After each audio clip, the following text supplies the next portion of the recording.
আসসালামু আলাইকুম everyone, welcome back to my channel. আশা করছি আপনারা সবাই অনেক বেশি ভালো আছেন। আমি আলহামদুলিল্লাহ ভালো আছি। আজকের এই ভিডিওটা আমার আসলে আরও আগে আপলোড করার কথা ছিল, কিন্তু বিভিন্ন ব্যস্ততার কারণে আমি আপলোড করতে পারিনি। তো যাই হোক, আলহামদুলিল্লাহ আগামীকাল থেকে আমার জারিফের প্রথম স্কুল শুরু হতে যাচ্ছে। তো সবাই আমার জারিফের জন্য অনেক অনেক দোয়া করবেন। আমার বাবাটা যেন সবসময় সুস্থ থাকে এবং একজন ভালো মানুষ হিসেবে তৈরি হয়। তো যাই হোক, আগের দিন রাতের বেলা জারিফের সবকিছু আমি আসলে গোছগাছ করে রাখতেছিলাম, যেহেতু পরের দিন সকালেই জারিফের স্কুল। তো আজকের দিনটা জারিফের জীবনের অন্যতম একটা দিন, যেহেতু জারিফের আজকে প্রথম স্কুল। তো জারিফের বাবাও আজকে ছিল বাসায়, জারিফকে স্কুলে দিয়ে তারপরে অফিসে যাবে। তবে জারিফকে রেডি করে বের করতে করতে আমাদের আসলে বেশ লেট হয়ে যায়। জারিফ আসলে কোনোভাবেই স্কুলে যেতে চাচ্ছিল না। ওর আসলে স্কুল ফোবিয়া কাজ করতেছিল।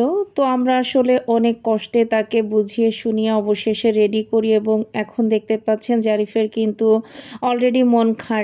তবে মজার ব্যাপার হচ্ছে গিয়ে, জারিফ ক্লাস করার পরেই তার মন অটোমেটিক্যালি ভালো হয়ে যায়, এবং এরপর থেকে জারিফ আর কখনোই কোনো প্রবলেম করেনি। ১ মাসের উপরে হয়ে যাচ্ছে জারিফ স্কুল করতেছে, আলহামদুলিল্লাহ। তো সবাই আবারও জারিফের জন্য অনেক অনেক দোয়া করবেন। আর এখানে জারিফ এবং জারিফের বাবা বাইকে আগেই চলে এসেছিল। আমি আর আব্বা পরে রিক্সাতে করে এসেছিলাম। আর যেহেতু জারিফের আজকে প্রথম স্কুল, তো সেজন্য জারিফের নানাও এসেছে জারিফের সাথে। তো এই যে দেখতেই পাচ্ছেন, আমার বাবাটার মনটা কিন্তু এখনও অনেক বেশি খারাপ ছিল। তো তাকে তার ক্লাসরুমে আমি আর তার বাবা দুজনে মিলে গিয়ে বসিয়ে দিয়ে আসলাম। যদিও এখানে এসে খুব লক্ষ্মীভাবে বসেছিল, তবে মনটা তার ভীষণ খারাপ ছিল, এবং এই ফেস দেখে আমার এবং ওর বাবার খুবই খারাপ লাগতেছিল। তবে খারাপ লাগলেও আসলে এটাই বাস্তবতা। দেখতে দেখতে আমার বাচ্চাটা অনেক বড় হয়ে গেল, তাকে স্কুলেও দিয়ে দিলাম। আসলে মনেই হয় না যে জারিফ এত বড় হয়ে গিয়েছে। তো যাই হোক, জারিফকে উপরে রেখে আমি আসলে নিচে এসে অপেক্ষা করছিলাম। আর এদিকে জারিফের স্কুল ছুটিও হয়ে গিয়েছে। তো এখানে দেখতেই পাচ্ছেন জারিফের এখনকার অবস্থা। এখন কিন্তু সে মাশাআল্লাহ দিলে পুরোপুরি হ্যাপি। তার মধ্যে আর কোনো ফোবিয়া কাজ করতেছিল না, এবং এরপর থেকে জারিফ আর কখনোই আমাকে একটুও জ্বালায়নি। শুধুমাত্র ১ম দিন সে স্কুলে কোনোভাবেই আসতে চাচ্ছিল না। আর আজকে যেহেতু জারিফদের প্রথম ক্লাস, তাই ওদেরকে বেলুন দিয়েছিল টিচাররা। তো সেই বেলুন নিয়ে জারিফরা অনেক মজা করতেছিল। নিচে নেমে দেখতে পাচ্ছেন ও খেলা করছে। আর আমরা আসলে জারিফকে অ্যারাবিক ইংলিশ মিডিয়ামে দিয়েছি।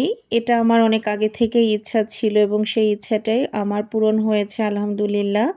আর স্কুলটা আফতাবনগরেই। স্কুলের নামটা আমি আসলে বলছি না ভিডিওতে, প্রাইভেসির খাতিরে।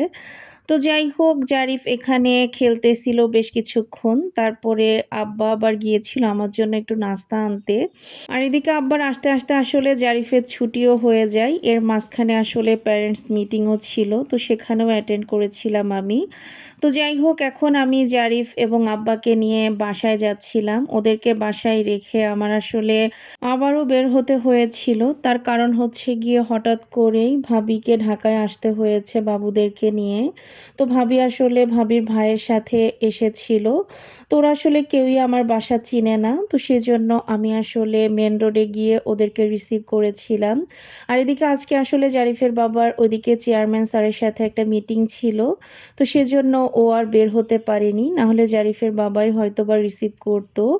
তো এই যে আমি ওদেরকে রেখে এখন কিন্তু চলে এসেছি মেন রোডে। একদম রামপুরা ব্রিজের উপরে আছি আমি এই মুহূর্তে। তো এখানেই ভাবিরা নামবে। তো তারপরে ভাবিরা নামার পরে আমরা চলে এসেছি বাসায়। আর আজকে আসলে দুপুরের রান্নাবান্না সবই মা করেছে। মা এখানে চিংড়ি মাছ ভুনা করেছে। তারপরে দেশি মুরগি পেঁপে দিয়ে রান্না করেছিল। এটা মেইনলি বাচ্চাদের জন্য। আর এখানে কাঁচা কলা ঘন্ট করেছিল। আর যেহেতু গতকাল ডিসিশন নেওয়া হয়েছে যে ভাবিরা ঢাকায় আসছে, তাই আমি রাতের বেলা এখানে গরুর মাংসটা রান্না করে রেখেছিলাম। তো যাই হোক, ভাবি আসলে ঢাকাতে এসেছে আমাদের ছোট্ট বাবুকে ডক্টর দেখানোর জন্য। বাবু আসলে বেশ কিছুদিন ধরে অসুস্থ ছিল, কোনোভাবেই ঠিক হচ্ছিল না। তো সেজন্য বাবুকে ডক্টর দেখাতে ঢাকায় আনা হয়েছে। তো জারিফকে আমি ছোটবেলা থেকে যে ডক্টরকে দেখাই, ওনার নাম হচ্ছে গিয়ে শফিউল আলম কুরেশি। উনি ইবনে সিনাতে বসেন। তো ওনাকেই দেখানো হয়েছিল, এবং স্যার অনেক ভালো একজন ডক্টর। এবং আল্লাহ তাআলার অশেষ রহমতে আমাদের বাবুর আসলে তেমন কোনো প্রবলেম ছিল না। এখন আলহামদুলিল্লাহ বাবু একদম সুস্থ আছে। সবাই দোয়া করবেন আমাদের বাবুর জন্য। আর এটা হচ্ছে গিয়ে তার পরের দিন সকালবেলা আশিক হচ্ছে গিয়ে চলে যাচ্ছে। ও আসলে যেদিন এসেছে ওই দিনই চলে যেতে চাচ্ছিল। আমরা জোর করে ঠেকায় রেখেছিলাম। আসলে সত্যি কথা বলতে ব্যস্ততার কারণে ওইভাবে ওকে আপ্যায়ন করতে পারিনি। আরও ২-১ দিন থেকে গেলে ভালো হইতো। তো যাই হোক, আমার আজকের ভিডিওটা আপনাদের কাছে কেমন লেগেছে অবশ্যই কিন্তু জানাতে ভুলবেন না। সবাই ভালো থাকবেন, সুস্থ থাকবেন, আমাদের জন্য দোয়া করবেন। আল্লাহ হাফেজ।